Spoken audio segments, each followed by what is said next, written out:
کہ کانسٹیٹیوشن کے تحت captain vice captain chief selector یہ میرا اپوائنٹمنٹ ہے. ظاہر ہے میں بہت سے لوگوں کو کنسلٹ کرتا ہوں, آپ لوگوں میں بھی بہت سے لوگ ہیں جن کو میں کنسلٹ کرتا ہوں, کسی کو ڈائریکٹلی کرتا ہوں, کسی کی میں آپ کی ویوز سنتا ہوں, تو پھر جا کے کوئی فیصلہ کرتے ہیں. تو ظاہر ہے اس کے ایسے نہیں ہوتا کہ آربیٹری کسی کو لگا دیا یہ.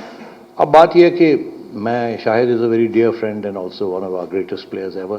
میں بڑی عزت کرتا ہوں ان کی, اور ظاہر ہے I will never say anything to contradict what he is saying. But میں صرف یہ کہوں گا کہ میں نے بہت کنسلٹیشن کی تھی اس کے پیچھے, اور ایک سوچ بھی ہے. اس سے زیادہ میں شاید نہیں کہنا چاہوں گا, مناسب بھی نہیں ہے. We don't want a controversy on this issue. مگر بات یہ ہے کہ اگر میں نے وائس کیپٹن لگا دیا تو میں نے یہ تو نہیں انسسٹ کیا کہ اس کو کھلائیں آپ, کیونکہ انہوں نے نہیں کھلایا ان کو. صحیح ہے نا, نہیں کھلایا انہوں نے, تو اٹس اوکے. جو میری رائٹ تھی وہ میری رائٹ تھی, جو ٹیم کیپٹن اور کوچ کی اور سلیکٹرز کی اس وقت رائٹ تھی on the specific team. Vice captain بن گئے, ان کو باہر بٹھا دیا. I have no issues with that. So اس لیے everybody should exercise their own rights. اس سے بڑا اچھا چلتا ہے سب کچھ, اور پھر ذمہ داری بھی لینی پڑتی ہے.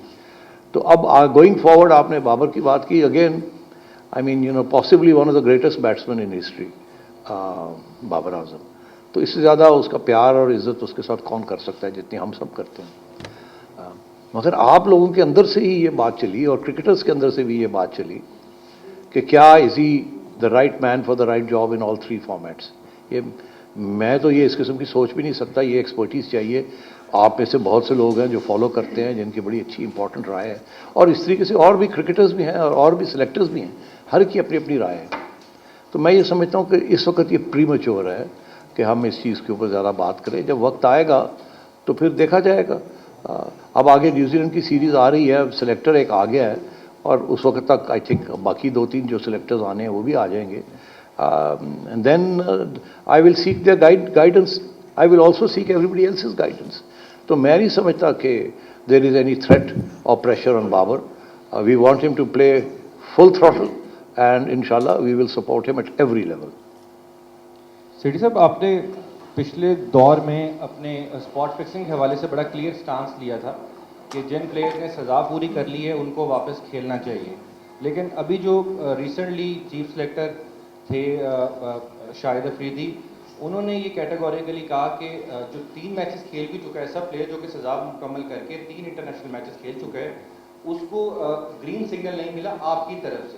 تو آپ کا اسپاٹ فکسنگ کے حوالے سے کیا سٹانس ہے؟ اچھا, بڑی انٹرسٹنگ بات ہے کہ جب میں کہتا ہوں کہ میں چیف سلیکٹر کے ایشوز کے اندر انٹرفیئر نہیں کرتا, تو چیف سلیکٹر جو ہے اتنا تکڑا ہونا چاہیے نا کہ اگر میں انٹرفیئر کروں تو مجھے ریزسٹ کرے. تو اگر انہوں نے میں نے اگر کہا اور انہوں نے نہیں ریزسٹ کیا تو پھر شاید اٹس ناٹ مائی فالٹ. مگر بات یہ ہے, ایسی بات نہیں ہوتی. ہوتا یہ ہے کہ سب مل جل کے ہی بات چیت چلتی ہے, اور at the end of the day جب سلیکٹرز میرے پاس آتے ہیں کچھ لے کے, تو ظاہر ہے انہوں نے اپنا form, but constitutionally I have to sign off on it. یہ اسی قسم کی چیز ہے جیسے کہ پرائم منسٹر کو ایک اوپر بھیجتا ہے بل, پریزیڈنٹ صاحب سائن کریں. Constitutionally has to sign, but he has the right to ask questions. He also has the right to send it back. مگر at the end of the day اگر وہ ٹک جائے کہ جی نہیں آپ نے کرنا ہے, تو دین آئی ہیو ٹو سائن.